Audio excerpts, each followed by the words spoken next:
오늘 온전한 기쁨이라는 제목으로 여러분들과 함께 말씀 나누도록 하겠습니다.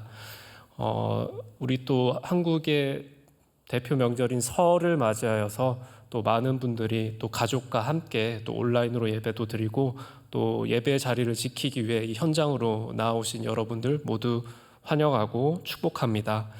어제 눈이 많이 왔었는데, 월요일하고 화요일 눈이 많이 왔었는데 오가는 귀경길 가운데 또 사고는 없었는지, 또 안전하게 도착하셨는지, 또 하나님의 그 보호하심 아래 무사히 가족들을 보고 또 돌아오시기를 또 주님의 이름으로 기도하고 축복합니다. 오늘 읽은 야고보서의 말씀은 사실 행복과 또는 가족을 만난다는 기쁨과 또 쉼이 있는 또 맛있는 음식들이 가득한 설 명절에 또 시험을 당하는, 인내에 대한, 고난을 당하는 이런 내용들을 야고보서는 다루고 있습니다. 왜 굳이 이렇게 좋은 날 이런 주제로 설교를 하는지 궁금해 하실 수도 있고 또 의문이 들 수도 있겠습니다. 어쩌면 날씨가 너무 많이 추워져서 제 주위에 또 많은 분들이 또 돌아가시고 또 사고를 당하시고 또 아픔 가운데 있는 또 그런 분들이 많아서 또 제가 또 이 본문을 많이 묵상하게 됐는지도 모르겠습니다.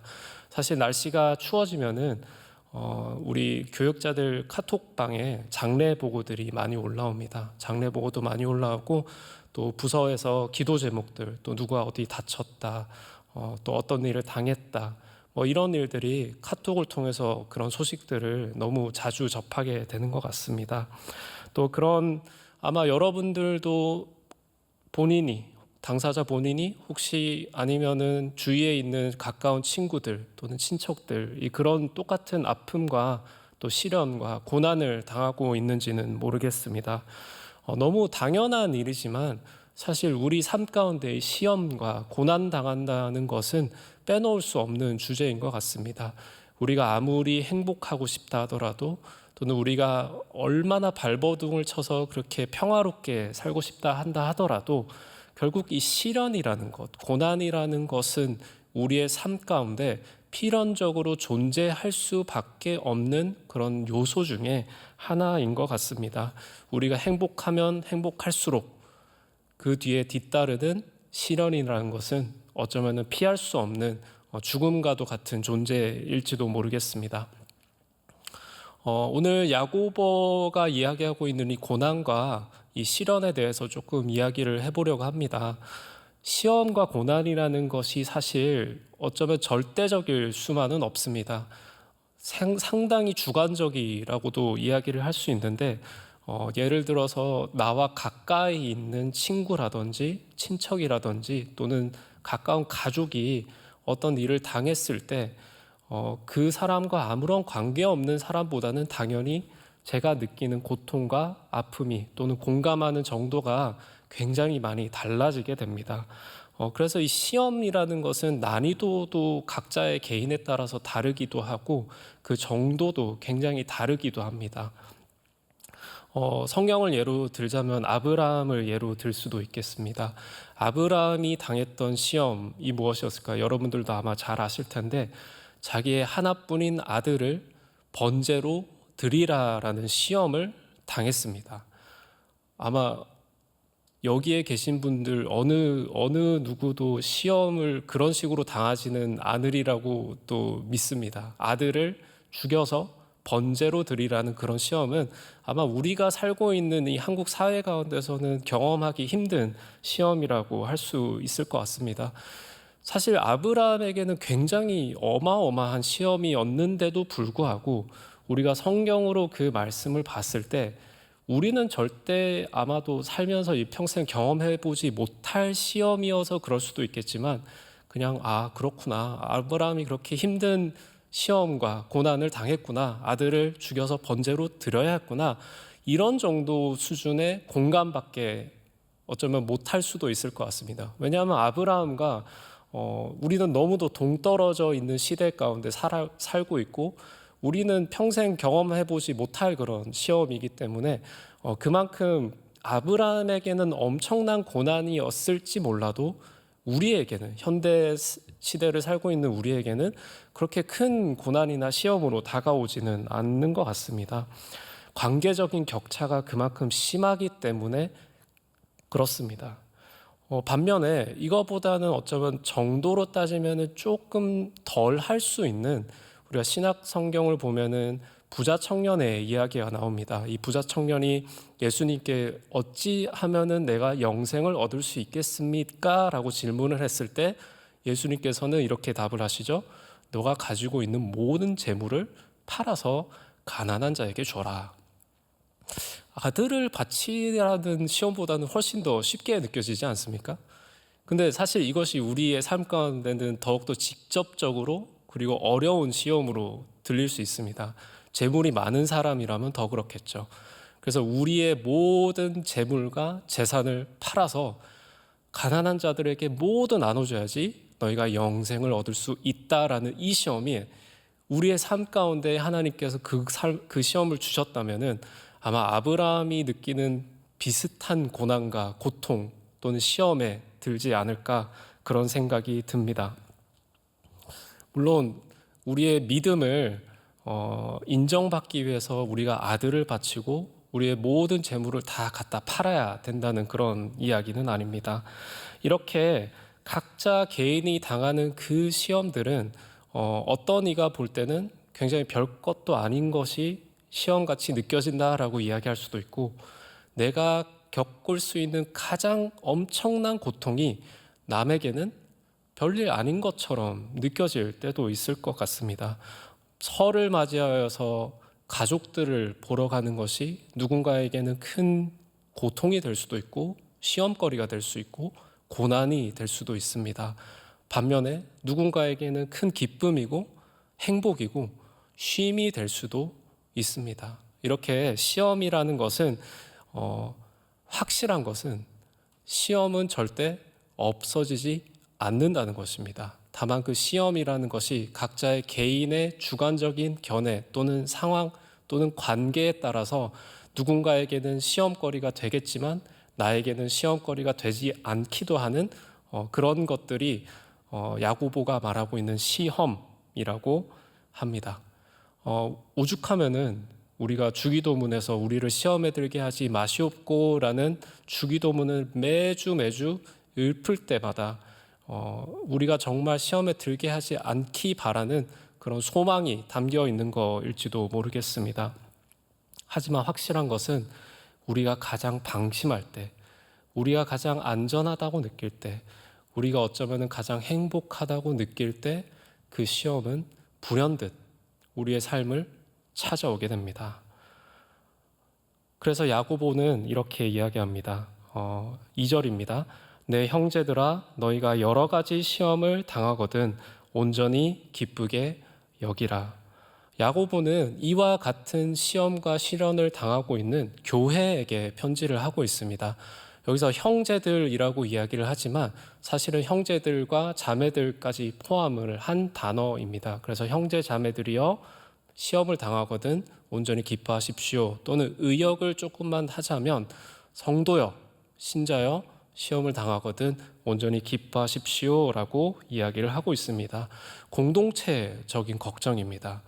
이것이 남에게는 아무것도 아닌 시험이라고 해서 내가 안 힘든 것이 아니고, 또는 누군가에게 아주 큰 고난이 닥쳐왔을 때 내일이 아니라고 방관하고 있는 그런 자세가 아니라 하나님을 믿고 또 예수 그리스도를 구주로 영접하고 있는 공동체, 교회, 성도를 향한 야고보의 권면입니다. 형제들이여 자매들이여 우리 모두를 포함한 믿음을 갖고 있는 교인들에게 이야기하고 있는 것입니다. 시험을 당하거든 온전히 기뻐하십시오. 결국 공동체라는 것을 상기시키고 있습니다. 맞습니다. 우리는 예수님을 구주로 고백하고 하나님을 믿고 따르는 성도들입니다. 그리고 그 성도들에게는 믿음이라는 것이 있습니다. 가끔 그런 생각 해보신 적 있지 않으십니까? 왜 이런 시험이, 이런 고난이 나에게 찾아오나? 또는 이것이 왜 하나님이 계신다면서 이런 어려움들이 나를 찾아오나? 그 이유가 우리가 믿음이 있기 때문입니다. 하나님을 믿고 예수 그리스도를 구주로 영접하고 있는 성도들이 공통적으로 다 갖고 있는 그 믿음이라는 것 때문에 우리가 시험과 환난과 고난을 당합니다. 왜 그럴까요? 그 믿음이라는 것이 사탄에게 또는 하나님을 믿지 않는 자들에게 너무너무 거슬리는 것이기 때문입니다. 그래서 신자들을 공격합니다. 조롱합니다. 협박합니다. 그 믿음이라는 것이 너무나도 미운 것이기 때문입니다. 그 신자들과 그렇지 않은 어둠의 세력들과의 싸움은 창세기에서부터 시작이 되었습니다. 아주 유명한 말씀이죠. 창세기 3장 15절 말씀인데 제가 읽어보겠습니다. 내가 너로 여자와 원수가 되게 하고 내 후손도 여자의 후손과 원수가 되게 하리니 여자의 후손은 내 머리를 상하게 할 것이요 너는 그의 발꿈치를 상하게 할 것이니라 하시고, 이 뱀의 후손과 여자의 후손들 간에 끊이지 않는 싸움이 있습니다. 그것을 증오를 담아서 뱀의 후손들은 여자의 후손들, 즉 성도들이겠죠. 성도들을 공격하고 우리의 믿음이 실패하기를 바라고 넘어지기를 바라고 결국 하나님을 저버리게 만들게 하기 위한 방법으로 우리를 시험에 들게 하고 우리가 넘어지게 그들이 고난을 만들어 갑니다. 이 믿음이라는 것 때문에 우리의 일상 가운데 고난은 끊이지 않습니다.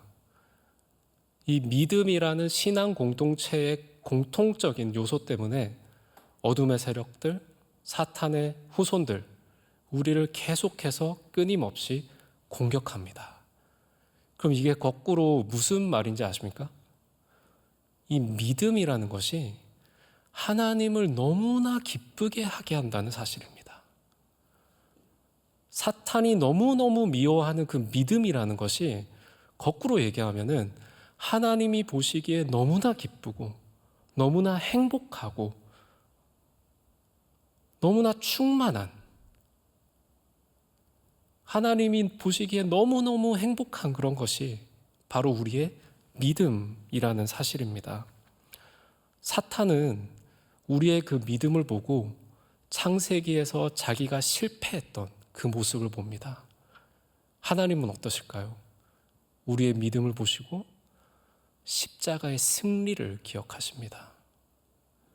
그래서 이 두 세력 간의 싸움이 끊이지 않습니다. 히브리서 기자는 이 믿음 없이는 우리가 하나님을 기쁘게 하지 못한다라고 이야기를 할 정도로 믿음이라는 것, 신자라면, 성도라면 우리 안에 반드시 존재하며 사탄은 어마어마하게 미워하며 하나님은 그것보다 훨씬 더 그것을 기뻐하시고 만족스러워 한다는 것입니다.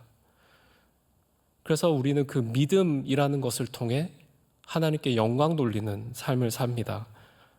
우리가 시험을 이기고 그 믿음이라는 것이 참이라는 것을 증명할 때 그 영광을 하나님께서 받으시는 것입니다. 그렇다면 고난은 하나님께서 허락하신 건가요?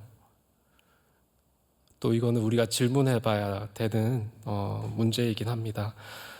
사실 하나님은 계속 확인받고 싶어 하십니다. 우리가 연애를 할 때도 그렇습니다. 처음에 연애할 때야, 처음 연애를 시작할 때야 서로 언어로 표현을 많이 합니다. 사랑한다, 또는 보고 싶다. 근데 우리가 연애를 할 때도 초반에만 그렇게 잠깐 하고 그러고 끝나나요? 그렇진 않잖아요. 우리가 계속해서 확인하고 싶어 하고 계속해서 물어보고 계속해서 상대방이 이야기하기를 원합니다. 아직도 나를 사랑하는지, 아직도 나를 보고 싶어 하는지, 아직도 처음에 그 사랑했던 시기처럼 여전히 나를 사랑하는지, 많은 시간이 지나고 또 둘 사이에 어떤 일이 있었던 간에 그 사랑과 신뢰와 믿음이 흔들리지 않는지 우리는 계속해서 확인하고 싶어 합니다. 처음 한번 사랑했다 그러고 끝 하고 계속 평생토록 그 말을 안 하는 것이 아니라 평생을 들어서 그것을 말로 확인시켜주고 행동으로 확인시켜주는 것이 또 우리가 사랑을 또는 믿음을 대하는 태도입니다.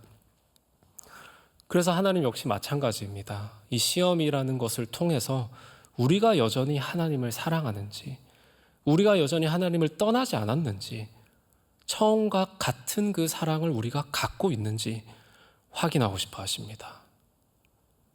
그래서 그 시험을 통해서 우리가 이기길 원합니다. 승리하시기를 원합니다. 다시 본문으로 돌아오면 야고보는 이것을 여러 가지 시험을 당하거든이라고 이야기합니다.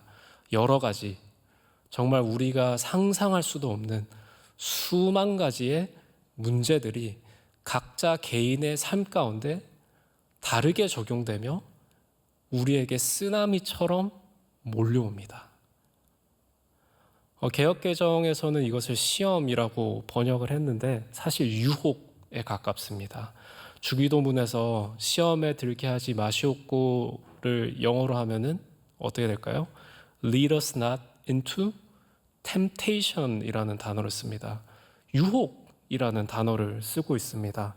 직역을 하자면 형제 자매들, 성도님들이요, 여러분들이 여러 가지 유혹을 당하거든 이라고 이야기할 수 있습니다. 야고보가 말하는 유혹이 무엇일까요? 어쩌면은 베드로가 한번 넘어졌던 그런 유혹일 수도 있습니다. 바로 믿음을, 시험을 당하는 그 가운데 믿음을 저버리는 유혹입니다. 그리고 이 유혹은 우리가 가장 방심하고 있을 때 불현듯 우리의 삶 가운데 찾아옵니다. 또 당하거든이라고 번역이 된 이 단어는 사실은 곤두박질치다라는 의미가 있습니다. 우리가 요즘 스모비라고 하죠. 핸드폰을 쥐고 그냥 핸드폰을 보면서 앞으로 걸어갈 때 앞에 열려있는 맨홀 뚜껑을 보지 못하고 그대로 그 어둠 속으로 곤두박질 쳐버리는 그 형태입니다. 우리가 그런 어둠 속으로 곤두박질 칠 때, 우리가 안전하다고 생각했을 때, 우리 삶 가운데 더 이상의 아픔은 없을 거라고 생각했을 때 그 뚜껑 아래로 곤두박질 쳐서 그 어둠 가운데서 헤어나오지 못하고 있는 것, 그것이 우리가 당하고 있는 유혹입니다. 유혹. 욥의 이야기를 또 예로 들 수 있겠습니다. 욥은 어땠나요? 욥은 정말 훌륭한 사람이었습니다. 훌륭한 믿음의 사람이었고 그 자녀들도 많았고 또 재산도 많았습니다. 그런데 어느 날 갑자기 강도들이 들어서 종들을 다 죽여버리고 가축들 다 노략질해 갑니다. 그리고 아들들은 어땠나요? 밥 먹고 있는 중에 천정이 무너져 내려서 모두가 다 죽어버리게 됩니다. 이렇게 갑작스럽게 우리 삶 가운데 시험은 찾아옵니다. 우리가 안전하다고 느낄 때 한순간에 어둠 속으로 떨어져 버리는 것입니다. 근데 이런 상황 가운데서 야고보는 온전히 기뻐하라 라고 이야기합니다. 도움이 되시나요? 저는 아무런 도움도 되지 않았습니다. 저의 가장 힘들었던 과거를 생각한다 하더라도 그 어려운 일을 겪고 있을 때 누군가가 나에게 온전히 기뻐하십시오 이렇게 이야기를 했다면 저는 아무런 위로도 받지 못했을 것 같습니다. 오히려 화가 났을 것 같습니다. 그리고 그 사람을 때렸을 수도 있겠죠. 근데 당장 우리 앞에 눈앞에 닥쳐와 있는 그 고난이라는 것을 생각하기보다는 과거의 그 고난과 시험을 이겼던 믿음의 선배들이 어찌했는지 어떠했는지 알아보면 우리가 조금 더 도움이 됩니다. 우리의 현재 상황에 함몰되어 있는 것보다는 과거에 야고보서가 쓰였던 그 당시의 상황을 우리가 빗대어 본다면 지금보다는 조금 더 도움이 됩니다. 야고보서가 쓰였을 당시에 기독교인들은 굉장히 많은 박해를 당하고 있었습니다. 유대교로부터 기독교인들은 박해를 당했고 배교했다는 종교를 버리고 하나님을 신성모독했다는 이유로 기독교인들을 박해를 했습니다. 또는 경제적인 박해도 많이 있었습니다. 교회를 다니는 사람들은 소위 말하는 길드에 들어갈 수 없었고, 또는 많은 경제적인 압박과 또는 불합리성에 노출되어 있었던 것이 당시에 야고보서가 쓰였던 당시에 기독교인들의 삶이었습니다. 그리고 한 10년, 15년 이후에는 본격적인 그 박해가 시작이 됩니다. 네로 황제가 등극을 하게 되고 로마의 화재를 또 핑계 삼아서 그리스도인들을 잡아 죽이고 원형 경기장에 사자떼와 같이 넣어서 이들이 산채로 잡아먹히는 것을 재미삼아, 스포츠 삼아 보기도 하고 환호하기도 하고 박수를 치기도 했습니다. 많은 사람들이 순교했습니다. 그 믿음이 있다는 이유만으로, 그리스도를 믿는 믿음이 있다는 이유만으로 많은 그리스도인들이 칼 앞에 서야 했고, 십자가에 못 박혀야 했고, 살아있는 사자 앞에 서야 했습니다. 그런 생각이 들지 않아요? 않으신가요? 그들은 어떤 유혹을 이겨냈던 것일까요? 어쩌면 가장 용감하고 가장 힘이 세고 또 가장 믿음이 굳건하게 서 있었던 사람도 코앞에서 사자가 입을 벌리고 있는데 이런 유혹에 들었을 것 같습니다. 내가 하나님을 믿지 않는다고 이야기하면 살 수 있을 텐데, 또는 내 목을 향해 떨어지는 칼을 보고 화살을 보고 내가 지금 이 순간 하나님을 믿지 않고 예수님을 구주로 고백하지 않고 가이사를 신으로 인정하면 내가 살 수 있을 텐데, 이런 유혹들 속에 노출되어 있었습니다. 또 무엇이었을까요? 내가 여기서 왜 이런 고난을 당해야 되나? 구주라고, 메시아라고 이야기했던 예수님은 죽으셨고, 그렇다면 부활은 있는 건지, 천국은 있는 건지, 이 고난은 왜 그럼 나한테 오는 건지, 이것을 그럼 하나님이 허락하신 고난인 건지, 정말 많은 유혹들에 노출되어 있었던 것 같습니다. 근데 그런 유혹들 또는 시험들도 순교했던 우리의 믿음의 선배들을 흔들지 못했습니다. 이들은 믿음을 저버리는 것보다는 자신의 목숨을 버리는 것을 선택을 했습니다. 그런 유혹들이 그들의 믿음 앞에서 그 어떠한 힘도 발휘하지 못했습니다. 주님을 향한 신앙의 고백이 그 원형 경기장 안에서 사자에게 이들을 던지라고 환호하고 박수하고 웃고 떠들었던 믿지 않는 그 마지막 한 사람이 이들의 순교를 보고 이들의 믿음을 보고 이들이 믿는 하나님은 누구지? 이들이 구주로 고백하는 예수님은 누구지? 왜 이들은 목숨을 버리면서까지도 신앙을 저버리지 않는 거지?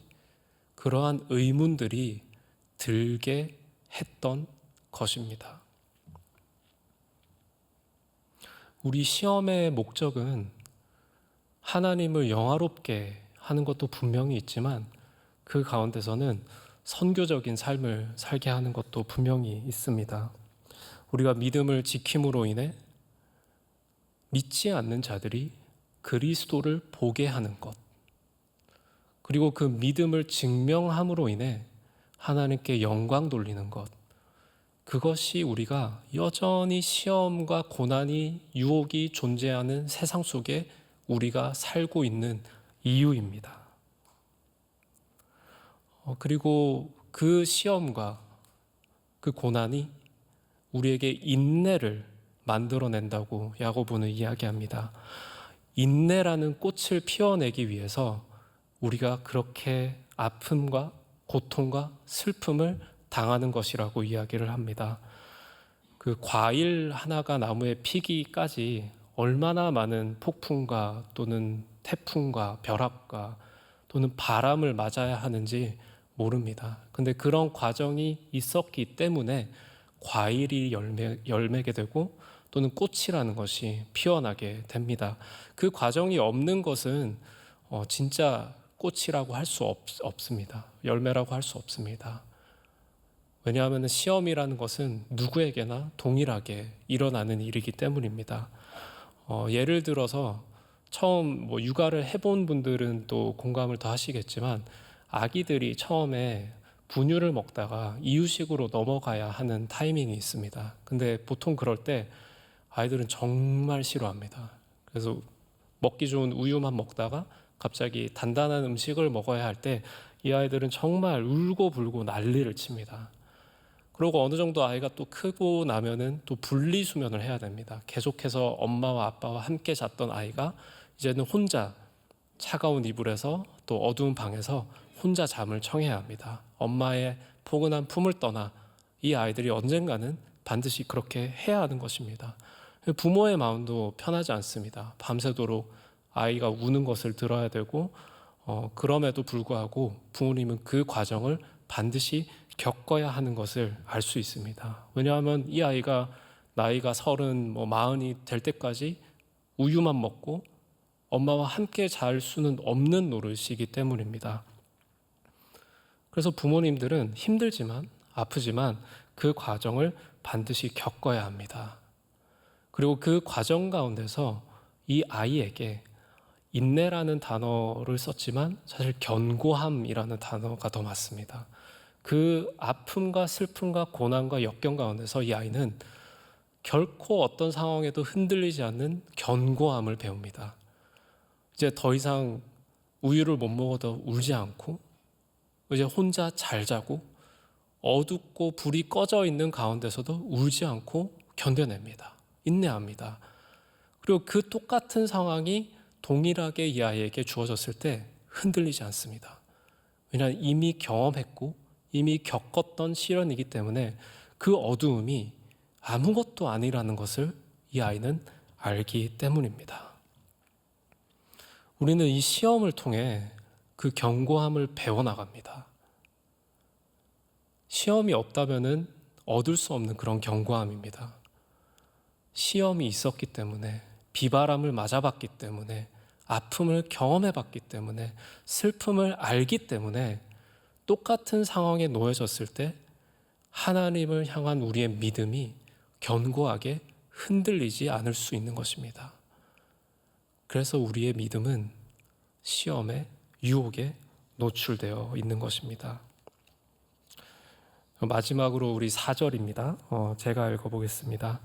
인내를 온전히 이루라. 이는 너희로 온전하고 구비하여 조금도 부족함이 없게 하려 함이라. 야고보는 마지막으로 이렇게 이야기를 합니다.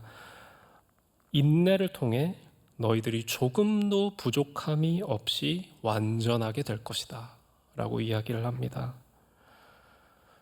사랑하는 성도 여러분, 우리가 시험을 통해 얻을 수 있는 것, 고난을 통해 얻을 수 있는 것은 본질입니다. 우리가 아무리 좋은 집에, 아무리 비싸고 넓은 집에 살아도 건강을 잃으면 그 집이 무슨 소용이 있겠습니까? 우리가 우리의 건강을 위해서 얼마나 많이 투자하고 좋은 음식만 먹고 유기동으로 먹고 온갖 돈을 쏟아부어도 우리의 위장이 그것을 소화 못하면은 그게 무슨 소용이 있겠습니까? 건강은 부, 명예, 권력보다 훨씬 더 본질적인 가치입니다.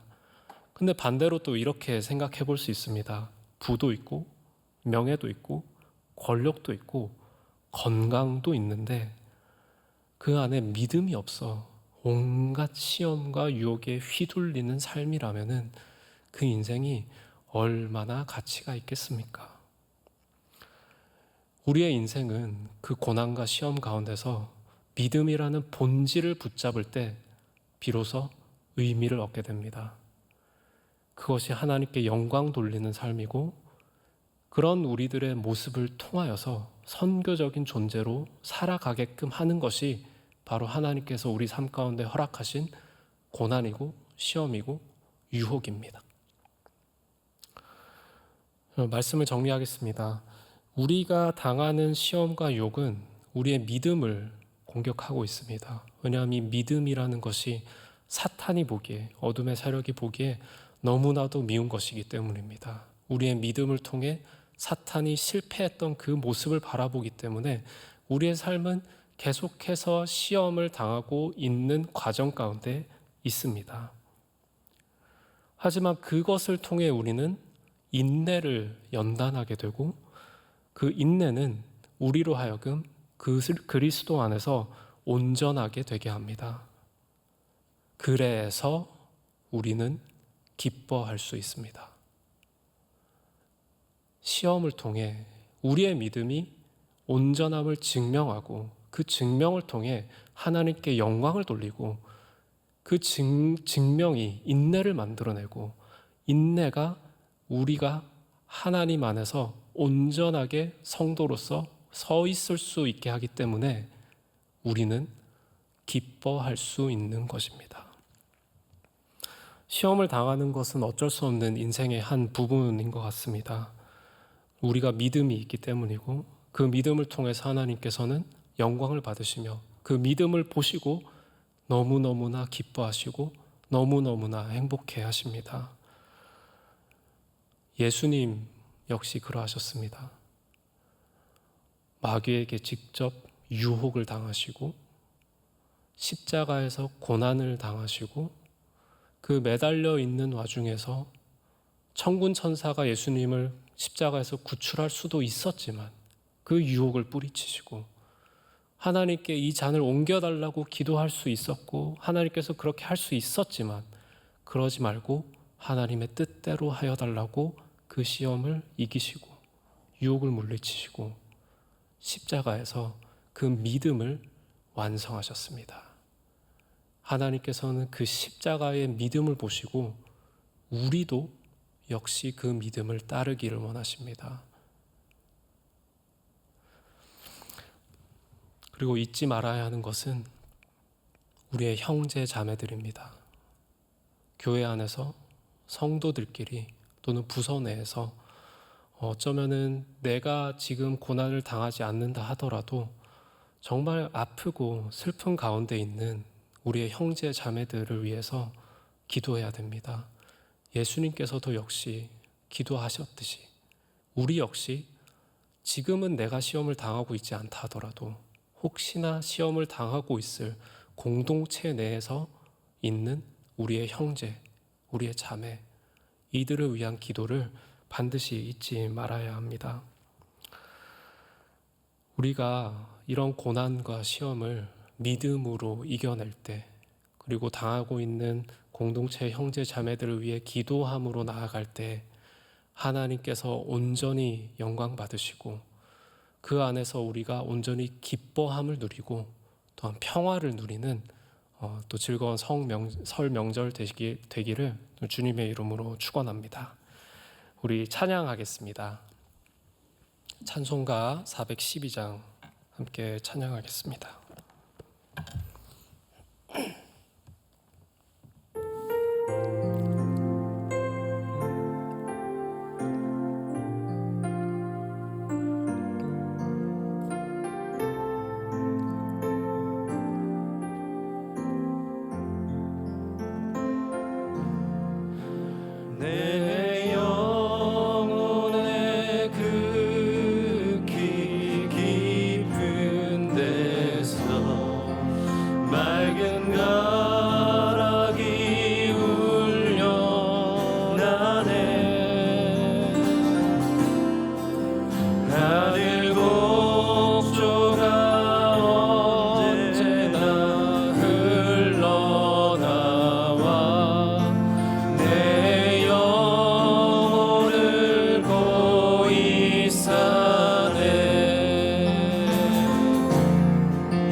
평화는 깊이 묻힌 보배로다. 나의 보화를 캐내어 가져갈 자, 그 아무려 안식이래.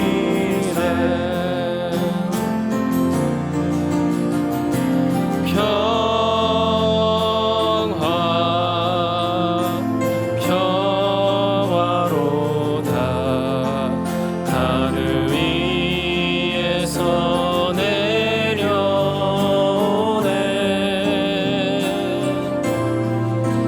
그 사랑의 물결이 영원토록 내 영혼을 덮으소서. 내 영혼의 평화가 넘쳐나는 주의 큰 복을 받음이라.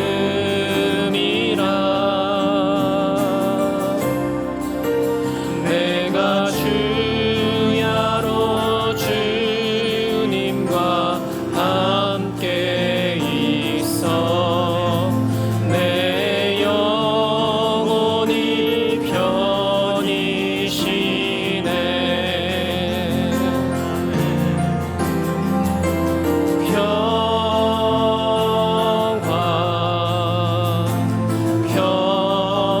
평화로다. 하늘 위에서 내려오네.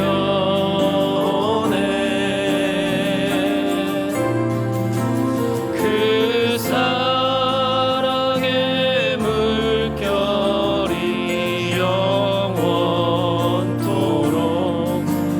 내 영혼을 덮으소서.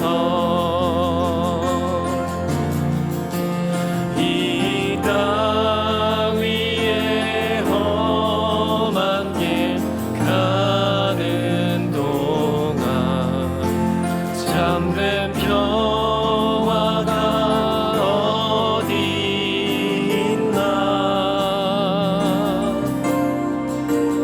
우리 모두 다 예수를 친구 삼아 참 평화를 누리겠네.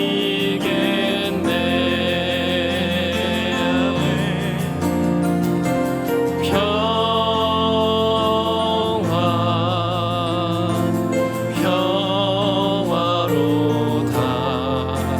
하늘 위에서 내려오네.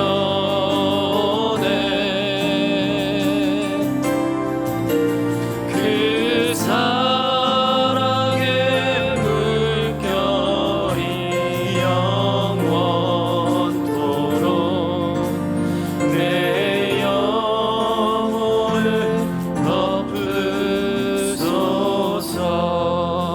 덮으소서.